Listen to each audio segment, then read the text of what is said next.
Durante mucho tiempo me negué a estudiar a mayor profundidad el tema del trauma transgeneracional, porque la forma en la que me lo explicaban, a mí me parecía que eso era brujería. Así que yo hoy te voy a compartir cómo salí de esa idea y entré en una idea muchísimo más realista sobre lo que es el trauma transgeneracional, es decir, un trauma que pasa de generación en generación. Para mí, en base a lo que he leído, hay dos formas principales de transmisión. Y el primero te lo voy a dar con el ejemplo de la cucaracha. Todas las personas que tememos a las cucarachas y que se nos acelera el corazón y sudamos frío y salimos corriendo cuando vemos una cucaracha, muy probablemente es porque lo aprendimos de quienes nos rodeaban cuando éramos niños. Y podemos preguntarlo fácilmente. Por ejemplo, si preguntaras en mi familia, cuando era muy niña no le temía a las cucarachas, pero mi mamá sí, y empecé a ver eso a tal punto que hoy lo copio. Y si veo una cucaracha, sí, me quiere dar un infarto. Entonces, la primera forma es a través de la enseñanza inconsciente. La persona que tiene el trauma, sin querer, va mostrándole a la generación siguiente que hay algo a lo que debe temer, que hay algo de lo que no se puede hablar, que hay algo que representa peligro, etcétera, etcétera. La segunda forma, que es para mí súper interesante, es que cuando se vive un trauma que es muy fuerte o una experiencia que es muy recurrente, se genera una modificación en el cerebro a nivel estructural, es decir, la forma, y de esto hay mucha evidencia científica, de las partecitas del cerebro cambian y la forma en que funciona químicamente también cambia. Entonces, hay un experimento que es súper revelador sobre esto que te acabo de decir. Agarraron unos ratoncitos y mientras le daban cierto olor, a que ellos percibieran cierto olor, le daban también electricidad.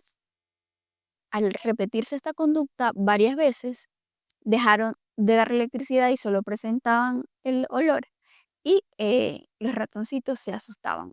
Muy similar al experimento de Pavlov con el perro. Si tú presentas dos estímulos al mismo tiempo, el cerebro los va a asociar. De eso estamos claros.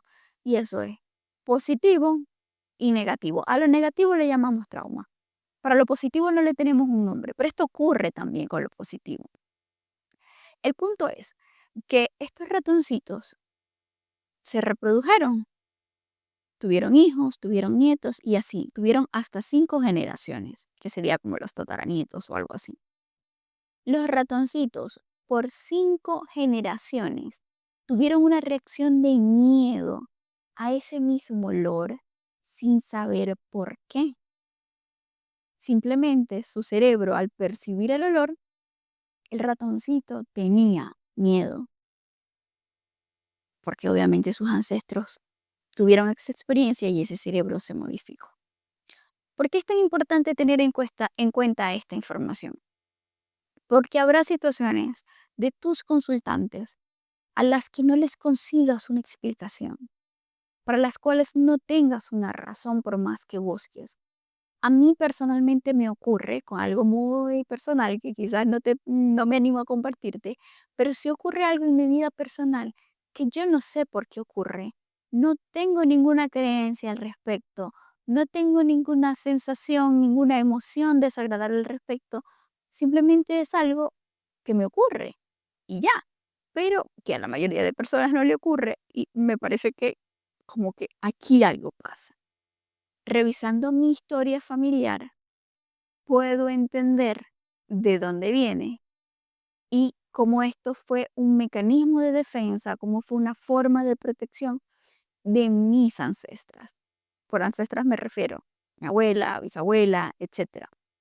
Aquí no hay nada esotérico ni energético, sino simplemente las mujeres que me antecedieron, que tuvieron ciertas experiencias y a partir de esas ciertas experiencias levantaron ciertos mecanismos de defensa que hoy siguen habitando en mi cuerpo. Y es por eso que es tan importante trabajar con el cuerpo, porque hay cosas para las cuales la mente no tiene ninguna información. No vas a conseguir ninguna creencia, sino que simplemente ocurren.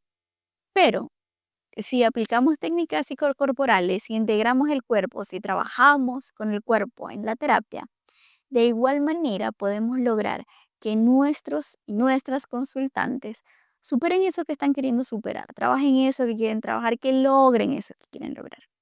Así que esta es mi invitación del día de hoy, una vez más, que integres el cuerpo en la terapia y espero que esto te haya sido útil. Te envío un abrazo y nos vemos en un próximo video.